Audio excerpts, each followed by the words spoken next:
apa namanya, urna-urna dulu namanya. Urna-urna? Urna-urna itu apa ya? Kalau di Makassar namanya apa, kepala talang. Oh, kepala Atau talang. tipu-tipu begitu. Oke, Tukang penipu tipu-tipu ya. ya, tukang.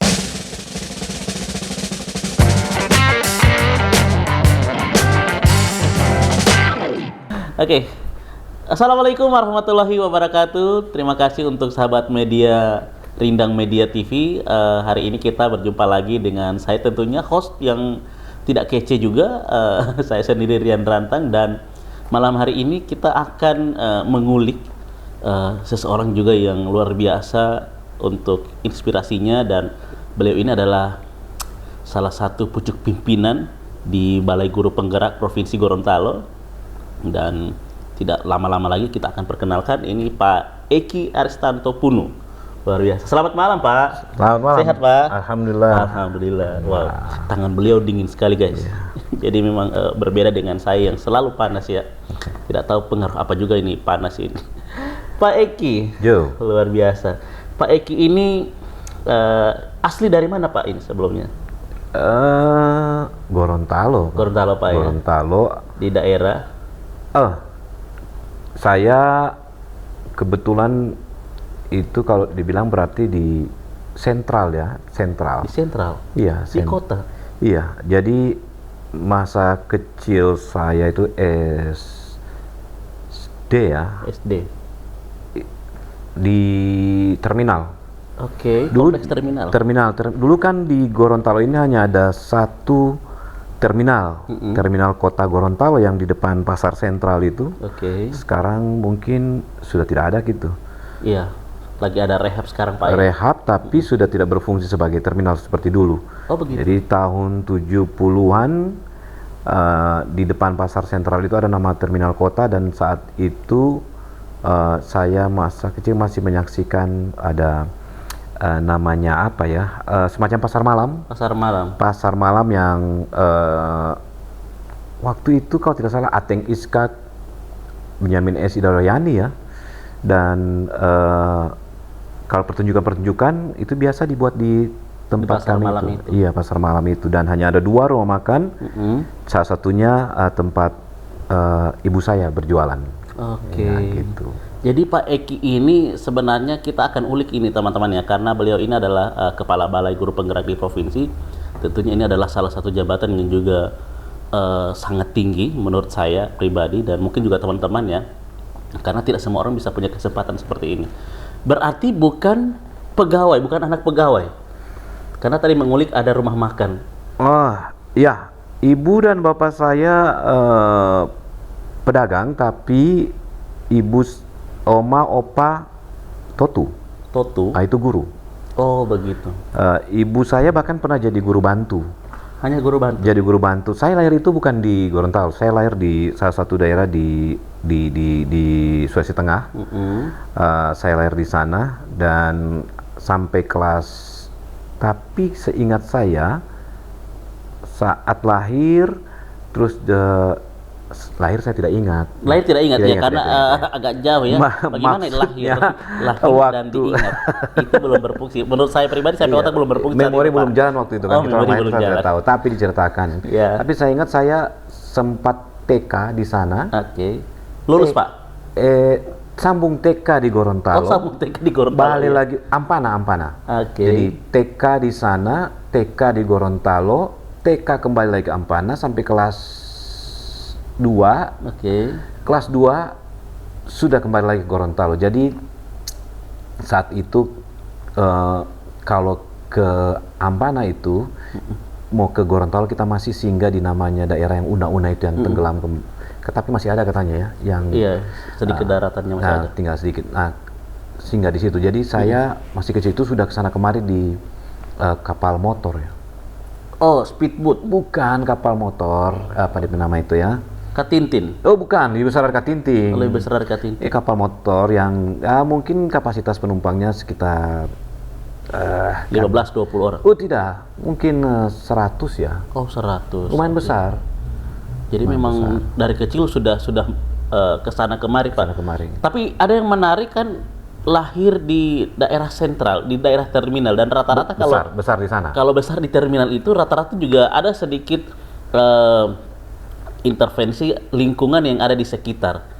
Nah, sekarang sudah menjadi orang yang itu keluar dari dari mindset itu. Artinya kalau sekarang orang berpandangan bahwa orang-orang di dekat terminal itu adalah orang-orang yang keras, orang-orang yang juga satu kali satu istilahnya kalau di Gorontalo. Nah, bagaimana Pak Eki di saat itu?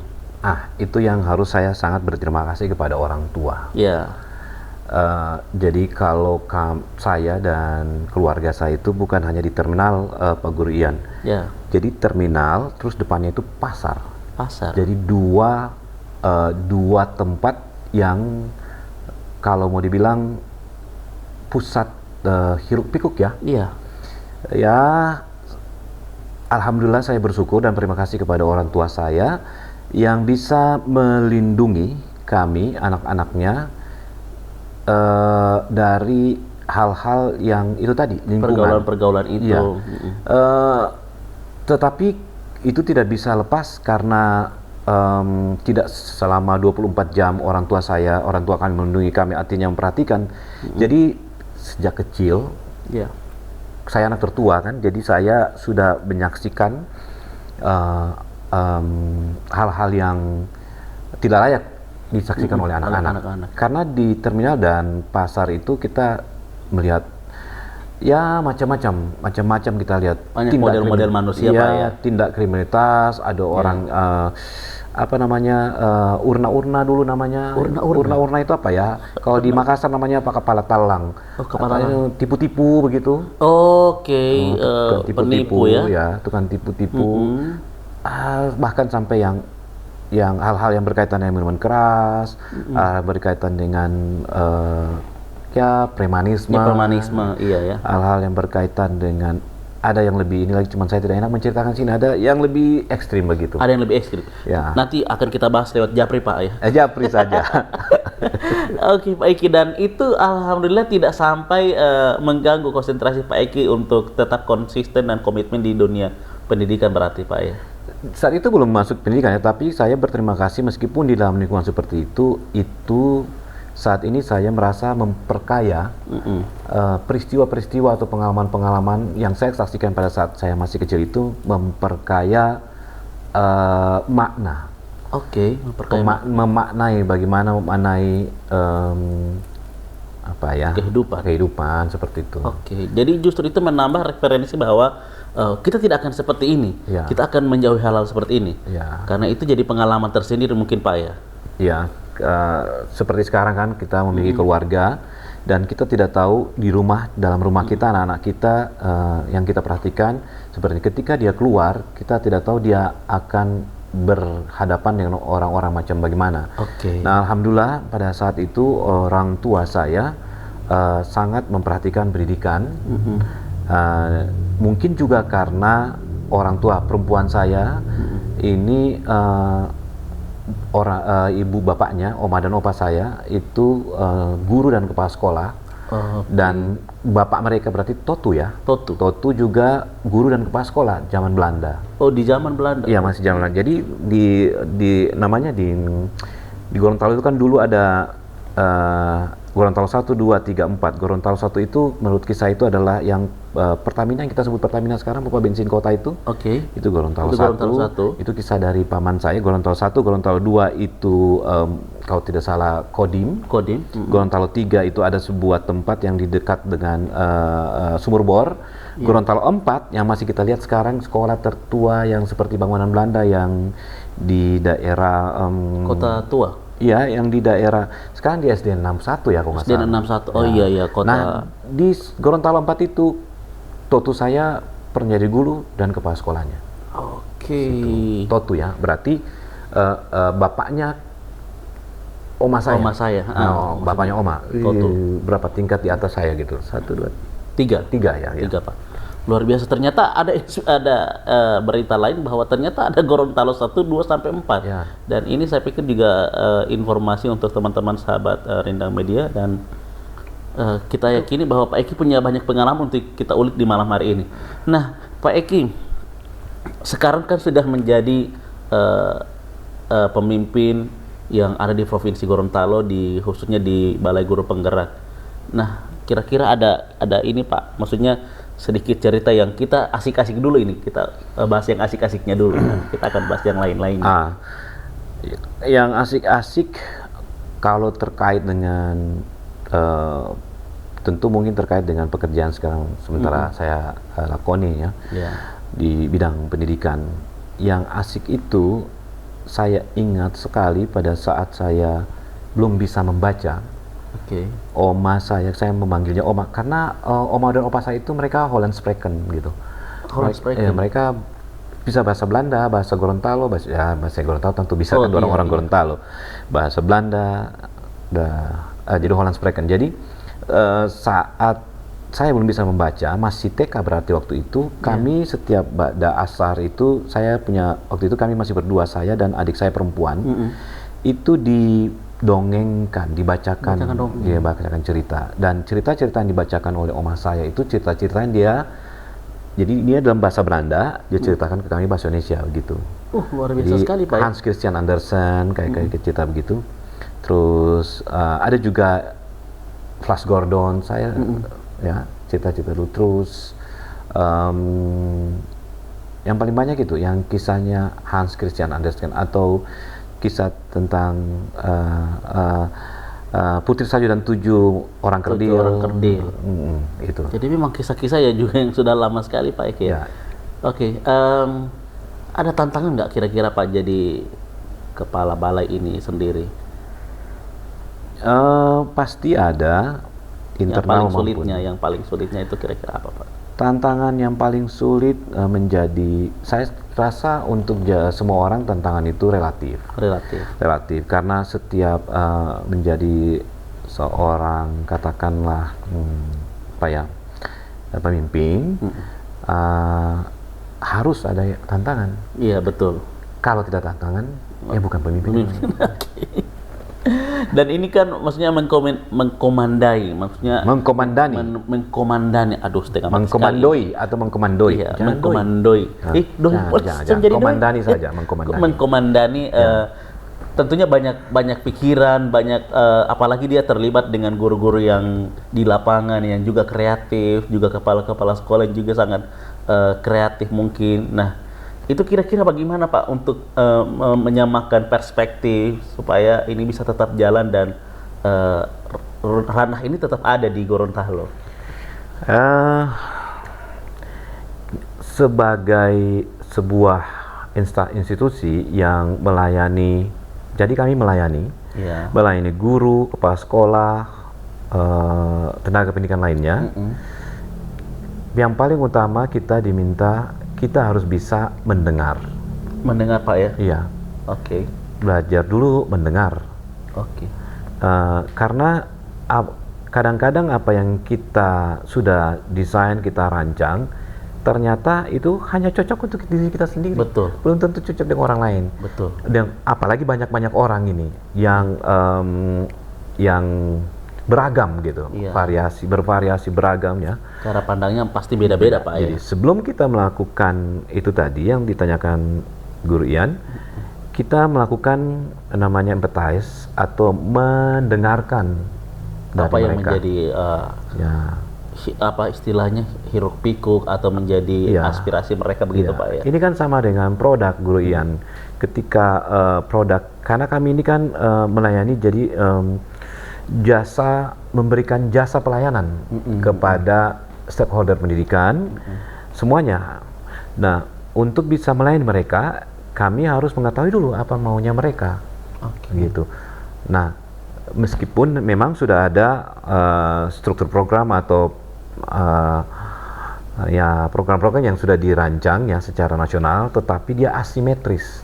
Asimetris artinya disesuaikan dengan kebutuhan daerah itu sendiri. Ya, bahkan kebutuhan sekolah, kebutuhan lingkungan kita atau ya yang berbeda-beda dari Pohuwato sampai Bone Bolango kan berbeda. Yang ada yang di sekolah yang dekat pegunungan, ada dekat pantai, ada di perkotaan, ada di pertanian. Tentu karakteristiknya juga beda Pak ya kalau dengan sekolah-sekolah seperti itu.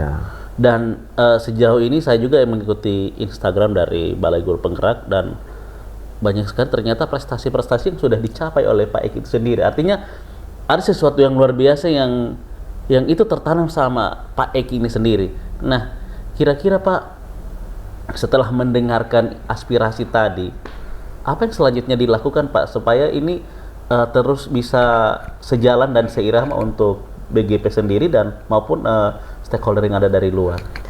Jadi setelah kita melakukan empathize itu, kita menyusun bersama-sama namanya, kita melakukan ini dulu, menggali ide. Menggali ide, oke. Ya. Dari itu kita dapat idenya kita tentukan strukturnya, define gitu. Jadi empathize, idea, define, terus kita bikin prototype-nya. Bahasa Indonesia prototype itu apa ya? Ada persamaannya nih. Aturan main? Bukan, semacam standarnya. Semacam seperti barang atau produk, sebelum kita buat, kita ada buat dia punya contoh dulu, contoh.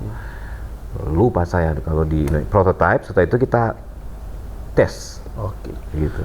Bahasanya semakin tinggi, teman-teman sahabat Rindang Media. Tapi tidak apa, bisa di-search di Google nanti kalau untuk prototype itu seperti apa ya. Saya juga agak sedikit bingung. Dan ternyata tidak sampai mendengarkan, tapi juga ikut berkolaborasi bagaimana kira-kira idenya. Artinya sebagai seorang pemimpin, ini Pak Eki secara tidak langsung memberikan kepada kita bahwa yang perlu dilakukan adalah mendengarkan, kemudian digali ide mereka. Karena betul apa yang Pak Eki sampaikan tadi, bahwa jangan sampai standar kita akan berbeda dengan standar mereka.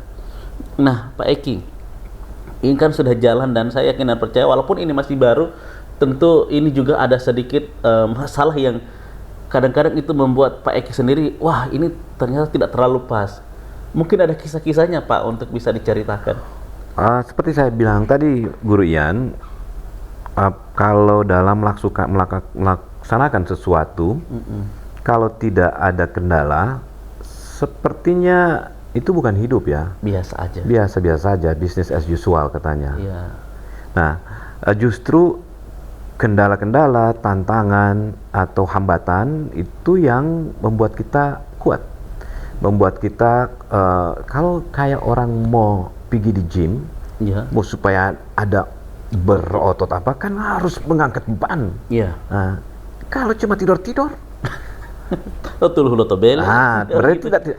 Maka semakin seseorang itu mampu menghadapi tantangan, sebenarnya semakin hebat dia. Jadi tantangan itu tidak bisa, itu menjadi bagian daripada sebuah proses pencapaian. Nah, tentunya di sana kita tidak bekerja sendiri. Ada teman-teman yang hebat juga yang lain yang bersama-sama dengan saya, berkolaborasi, kolaborasi, bekerja bersama-sama, bekerja sama dan bekerja bersama-sama. Bekerja sama dan sama-sama kerja. Sama-sama kerja. Gitu. Kira-kira hal yang paling Pak Eki sukai ketika, apakah itu di dalam maupun di luar terkait pekerjaan ini, ada enggak sih Pak untuk? Yang saya sukai di pekerjaan, karena ini tentang pendidikan, Guru Ian, karena pendidikan ini merupakan salah satu cara utama kita untuk mengantarkan anak bangsa menghadapi globalisasi, menghadapi tantangan masa depan. Itu sangat menarik ketika kita terlibat di dalamnya.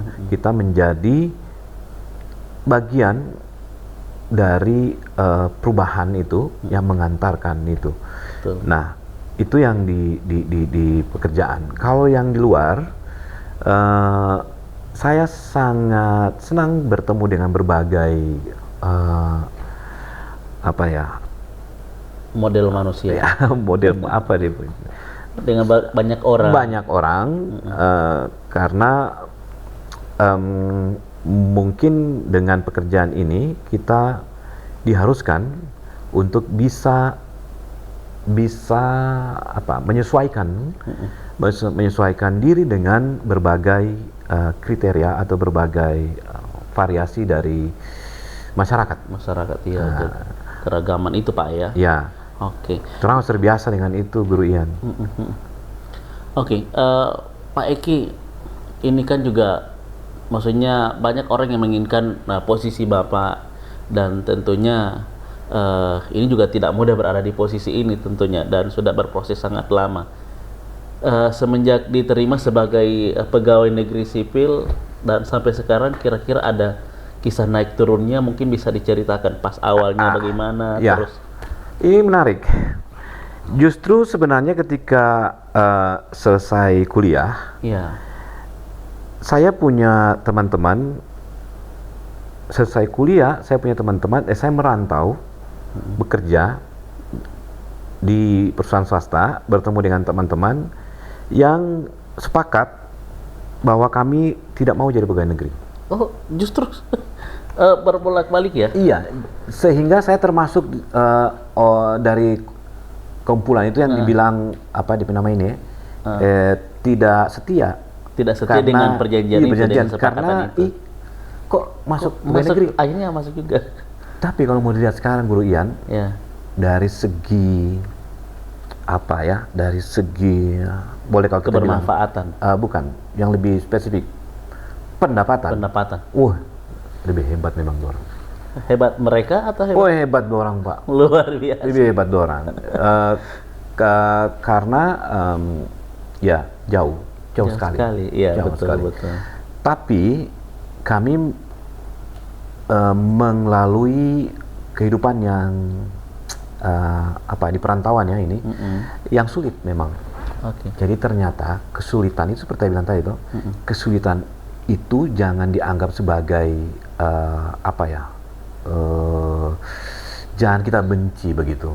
Jangan dianggap sesuatu yang bisa mengganjal Ya. atau sesuatu yang Ya, menghalang-halangi. justru itu merupakan Batu loncatan. batu loncatan, ujian buat kita, sehingga kalau kita bertahan, berusaha, dan akan berhasil. Terbukti dari teman-teman saya itu, mereka sudah hebat-hebat sekarang. Luar biasa. Hebat-hebat. Jauh di atas saya. Oke. Tidak ada nahkoda yang terlahir dari laut yang tenang. Ya. Selalu pasti ada hentakan-hentakan ombak yang besar kayaknya, Pak. Kalau tidak ada ombak, tidak berlayar, jago. tidak Betul. melaju, karena kita perlu menaiki ombak kan. Betul. Dan Pak Eki melakukan itu. Nah, justru saya menarik tadi, kok ternyata sebelum ke ASN, ternyata pernah di swasta, bahkan pernah kuliah, dan itu di rantau. Ya, saya kuliah di Makassar, Universitas Muslim Indonesia, terus ke Bandung. S2-nya di Bandung. Belum S2, masih S1. Oh, masih S1. S2 di Bandung. Dan ini juga kisahnya agak. Universitas Muslim Indonesia itu ijazahnya pakai 3 bahasa. 3 bahasa, Pak? Ya, tapi yang paling menonjol adalah tulisan Arab. Oke. Dan Guru Ian tahu zaman itu, tahun 80-an, perusahaan-perusahaan, bank-bank itu ya banyak, mungkin juga sampai sekarang ya, banyak dikuasai oleh asing. Ya, bukan asing, apa kita sebut saja non pribumi begitu ya. Oke, non pribumi. Nah, kalau melamar ini susah sekali. Saya ijazah ada tulisan Arab. Tidak diterima, Pak. Jadi tulisan Arab, jadi bahasa Arab, bahasa Inggris, bahasa Indonesia. Iya. Itu kami punya ijazah di Universitas Muslim Indonesia. Mungkin sampai sekarang juga. Mungkin sampai sekarang. Nah, terus Universitas Muslim Indonesia saat itu termasuk salah satu universitas yang dianggap keras, militan. Oke. Suka demo mahasiswanya. Keras juga, Pak ya. Oke, Jadi oke. bagaimana mau melamar di perusahaan swasta? Sementara Universitasnya juga seperti itu, ijazahnya ada tulisan Arabnya. Iya. Mau melamar di perusahaan yang non pribumi. Non pribumi. Nah, alhamdulillah yang di atas punya banyak punya banyak rencana. Oke. Dan alhamdulillah saya keterima di perusahaan swasta bank. Oh, di Jadi bank. saya bekerja di bank. Dari ini tukang hitung duit yang rusak. Oh, begitu. Iya, jadi kalau di bank itu berjaman itu ya, itu sekarang saya tidak tahu. Kita harus pisahkan uang itu dari dia jadi 5 atau 4 ya. 4 kategori, nanti ada yang rusak sekali, ada yang nah itu kita setor ke Bank Indonesia di Bandung waktu itu. Oke. Jadi, Setelah itu Krismon tahun 98. oh, Yang tadi ada 600 bank seluruh Indonesia berguguran. berguguran. Jadi tinggal mungkin 60 bank. Ada yang di merger, ada yang likuidasi, bank tempat saya bekerja dilikuidasi. Allah. Dan Pak Eki akhirnya Jadi kehilangan pengangguran. Oke. Tetapi tidak langsung jadi pengangguran. Tidak langsung. Iya. Ada prosesnya untuk jadi pengangguran, Pak. Ada proses. Alhamdulillah terjadi pengangguran murni. Jadi ceritanya karena merantau. Begitu Guru Ian. Kalau merantau itu kita orang jadi 2-3 kali lebih Kuat, giat, lebih giat. Karena kita orang ini merantau Guru Ian. Iya, betul. Jadi kita orang proses di waktu itu setelah dilikuidasi itu bank ada namanya BPPN, Badan Penyihatan Perbankan Nasional. Kalau saya tidak salah ingat Fuad Bawazir waktu itu yang ketuanya. Indonesian Bank Recovery Agency. Iya. Fuad Bawazir. Zaman itu masih Menteri Keuangannya almarhum ya, Mr. Clean, Mari Muhammad. Oh, Mari Muhammad. Nah, kami masih dirumahkan itu perlahan-lahan gitu. Jadi sebelum dirumahkan dulu yang ini, terus yang ini, terus yang ini, tapi masih ada klasternya. Ya, gitu. Nah, saya masih sempat diminta untuk jadi tim likuidasi, menghandle namanya logistik begitu. Okay. Jadi aset dari bank itu dihitung, diuangkan, dan dicairkan untuk mengganti uang nasabah. Dalam proses itu saya terlibat, tapi hanya 1 tahun.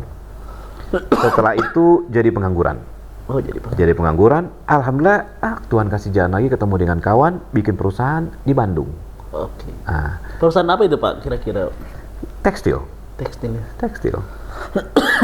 Mohon maaf ini teman-teman Rindang agak sedikit serius, makanya sampai batuk saya. Minum dulu. Iya, tidak apa-apa, Pak. Minum dulu. Nanti akan kelihatan DP.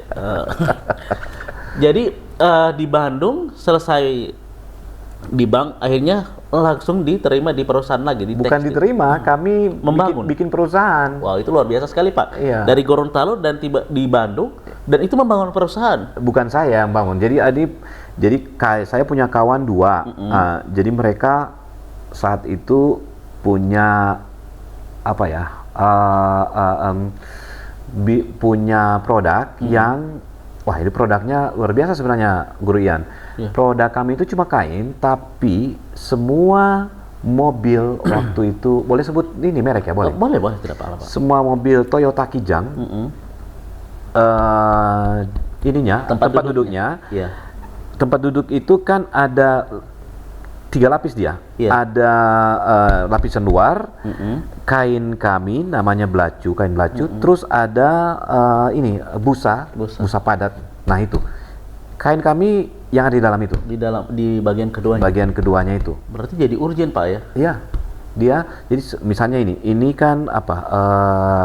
Katakan kulit ya? Iya, kulit luar. Di bawah itu ada 1 lapisnya itu kain belacu. Di bawah kain belacu itu ada busa yang padat. Nah, situ kami perlu. Tidak kelihatan yang, tapi harus ada itu.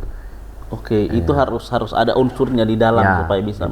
Dan ini orang Gorontalo yang ada di perusahaan itu selain kami ada juga yang karet-karet kan di mobil itu ada karet-karet. Nah itu produsennya orang Gorontalo di Bandung. Oke. Gitu. Jadi luar biasa sekali. Jadi teman-teman ini sudah semakin banyak ya inspirasi. Ternyata banyak orang Gorontalo juga yang hebat dan punya usaha di daerah yang lain, di Bandung utamanya tadi seperti yang diceritakan oleh Pak Eki. Nah, kira-kira karena ini kan sudah banyak bekerja juga dengan orang, sempat enggak kira-kira Pak terpikir untuk wirausaha? Jadi ini Guru Ian, jadi pada saat berusaha itu, kenapa jadi pegawai negeri ya? Setelah di Bandung, setelah dilikuidasi banknya waktu Krismon, nah terus kami bikin usaha bersama, gabung dengan teman, bertiga kami. Nah ada pasang surutnya. Nah di saat pasang surut juga saya ketemu lagi dengan teman yang dia juga sementara dirumahkan. Oke. Jadi tapi dia di perusahaan ini loh, Gurian, Singapore Telepon, Singtel begitu. Singtel itu kalau saya tidak salah salah satu perusahaan Singapura yang bekerja sama dengan Telkomsel ya. Oh, saya kira dengan Telaga. Bukan. Oh, Singtel soalnya. Singtel. Kalau saya tidak salah begitu namanya. Tapi karena masa Krismon, dia dirumahkan. Namun dia dirumahkan tapi dikasih 30% gaji begitu. Nah, saat itu saya sudah lagi surut gitu. Jadi saya nebeng ditemani. Nah, di sini dengan teman ini saya berjanji untuk tidak jadi pegawai negeri. Kita akan berusaha di situ. Oke, zaman Krismon. Nah, saat itu kami puasa Senin Kemis, Guru Ian. Puasa Senin Kemis. Saya tidak tahu ini. Maksud saya puasa Senin Kemis karena memang lagi kesulitan. Jadi puasanya dalam tanda kutip memang karena memang lagi agak sedikit kurang. Tapi justru itu penambah keimanan. Luar biasa sekali. Ini bisa jadi solusi juga untuk teman-teman yang lagi berjuang di. Kami puasa Senin Kemis. Jadi betul itu orang bilang itu Senin Kamis itu. Makanya seperti ada istilah Senin Kamis ya. Jadi saat itu memang kami puasa Senin Kamis karena untuk berhemat. Ya. Alhamdulillah keterusan, jadi selain berhemat juga diisi dengan ibadahnya. Kebetulan kawan saya itu dia kalau dari segi ibadah memang lebih ini dari saya, jadi saya belajar dari dia. Dan dia keturunan Arab dia. Arab juga. Itu yang saya bilang sekarang sudah hebat, berhasil dia. Jadi tapi dia mengalami masa sulit gitu. Dan sekarang beliau masih di Bandung atau sudah di Gorontalo lagi, Pak? Beliau sekarang kalau bisa saya sebut dia itu pernah jadi kepala bagian untuk Indonesia Timur, Telkom, Indonesia Barat. Saya sebut namanya, tapi udah luar biasa. Sudah jauh sekali ternyata, Pak. Jauh di atas saya. Tapi memang itu tadi kisahnya Guru Ian. Kesulitan itu yang membuat kita menjadi kuat. Dan dari kesulitan itu membuat kita memiliki cara untuk mencari solusi. Dari kesulitan itu kita bisa berinovasi, bisa membangun network begitu dengan orang. Dan alhamdulillah beliau berhasil. Saya saat sudah memulai membaik itu setelah Krismon, saya dipanggil pulang ke Gorontalo oleh orang tua karena bapak saya sudah mulai sakit-sakitan. Saya anak tertua. Padahal usaha kami udah mulai membaik gitu. Ini gelombang Krismon ini sudah bisa kita dilalui. Tapi ya karena orang tua yang panggil, tidak bisa menolak juga, Pak. Tidak merasa berdosa kalau tidak diikuti. Apalagi ti papa baru ti mama lagi yang panggil. Sudah pulanglah saya ke Gorontalo, jadi pengangguran lagi sini. Iya, tapi tidak apa-apa Pak Eki, karena menurut saya juga orang tua adalah perwakilan Tuhan di dunia ini. Dan apapun itu kalau sudah diajak ayo pulang, ya udah pulang. Apapun itu. Dan apapun perjanjian dengan teman, ya teman mungkin bisa jadi istilahnya pengalaman, atau justru bisa sama-sama. Siapa tahu mungkin setelah selesai dengan pengabdiannya kepada negara, mungkin bisa kembali lagi mengulik dengan teman itu bagaimana bisa memulai bisnis mungkin ke depannya, Pak Eki. Kalau saya sih fokus di pekerjaan ini karena agak sulit juga kalau menjadi pegawai negeri terus berbisnis ya. Maksudnya selesai jadi PNS-nya mungkin, atau setelah mengabdi ke negaranya selesai. Ya, insya Allah. Jadi saya sebelum jadi pegawai negeri itu ada kisah lagi, Guru Ian. Jadi setelah pulang, alhamdulillah saya hanya menganggur 1-2 bulan barangkali di Gorontalo. Akhirnya saya karena disuruh pulang itu, maka orang tua saya bilang begini, pulang kemari nanti mau cari akan kerja. Betul, dicarikan kerja. Saya jadi saya bahonor begitu. Itu tahun 2000 ya kalau nggak salah. Bahonor di 2000 apa 2001 di Bualemo. Jauh sekali, Pak. Iya.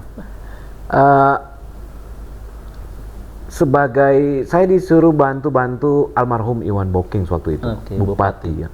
Waktu itu kantor bupatinya masih di sekolah, bekas sekolah begitu.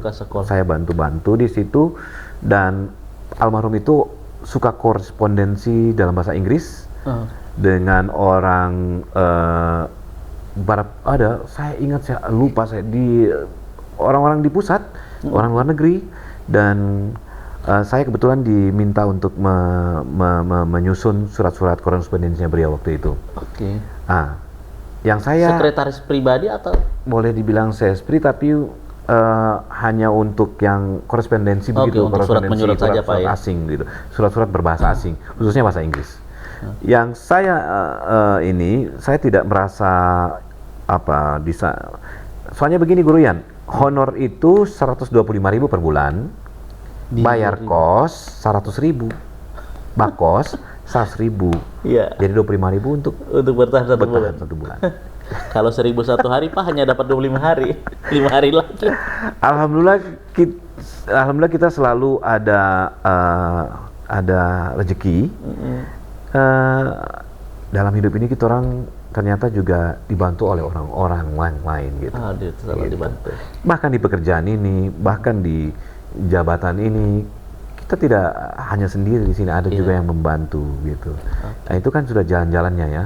Iya betul. Jadi saya bertahan, tapi hanya bertahan mampu 6 bulan di sana. Bertahan 6 bulan, tapi ada pengalaman yang saya ingat sekali. Saat itu datang reporter asing dari NHK Jepang mau memvideokan babi rusa di hutan Nantu. Oh iya, hutan Nantu. Jadi saya diperintahkan oleh almarhum Pak Bupati untuk mendampingi Miss Lynn Clayton waktu itu, Miss Lynn Clayton yang akan menerima kameramen dan reporter dari NHK mengambil gambar tentang babi rusa di hutan Nantu. Kebetulan saya waktu itu ikut, kalau tidak salah 2 minggu di sana. Di hutan Pak? Hutan Nantu. Oke. Dan ternyata bisa masuk ke hutan juga Pak ya, maksudnya ada kisah seperti itu. Iya. Untuk seorang Eki ya, dan Eki Aristato pun maksudnya.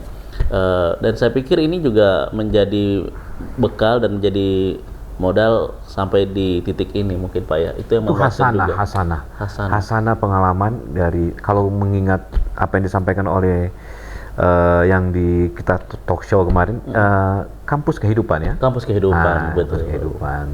Luar biasa seperti itu. Oke. Ini mungkin yang terakhir Pak Eki. Kira-kira dengan sekian banyak pengalaman yang mungkin Pak Eki telah dapatkan dan telah rasakan, dari naik turunnya, dari susahnya sampai harus puasa Senin Kamis, dan sampai di titik ini, mungkin ada pesan-pesan untuk teman-teman yang mungkin di luar sana juga masih berjuang untuk mencapai kesuksesannya. Silahkan Pak. Oh ya, dalam menjalani hidup ini agak filosofis dikit, nggak apa-apa ya? Ada filosofi. Agak filosofi. Itu kita jangan mengukur diri kita dengan orang lain. Keberhasilan itu relatif. Jangan kita menganggap kita kok tidak berhasil, orang lain berhasil gitu. Sebenarnya kita sudah berhasil. Kita sudah berhasil dengan keberhasilan kita. Nah, lain halnya kalau kita dalam pekerjaan, ada namanya, kalau misalnya orang swasta bilang target gitu. Target bisa menjual sekian banyak, target untuk mencapai nilai sekian. Kalau yang seperti itu, itu kita juga tidak bisa melaksanakan sendiri. Kita perlu orang lain, kita perlu tim. Jadi dalam kehidupan ini kita tidak bisa mengukur keberhasilan kita dengan keberhasilan orang lain, dan kita membutuhkan orang lain untuk keberhasilan kita. Mungkin seperti itu. Terima kasih Pak Eki, luar biasa sekali ini inspirasinya, dan tentunya teman-teman yang lagi berjuang jangan merasa Anda sendiri. Kalau memang ingin berhasil, silakan bernetwork atau membangun jaringan sendiri. Nanti ketika Anda membutuhkan itu sendiri yang akan mendongkrak Anda, sehingga orang lain itu juga akan sangat berarti untuk Anda. Dan jangan lupa tim kerja yang sudah membantu Anda juga itu diapresiasi seperti yang sudah dilakukan oleh Pak Eki sekarang. Terima kasih Pak Eki, luar biasa. Semoga ini bisa menjadi inspirasi juga untuk teman-teman sahabat Rindang Media TV. Sampai jumpa lagi dengan episode selanjutnya, dan salam bahagia. Assalamualaikum warahmatullahi wabarakatuh. Waalaikumsalam.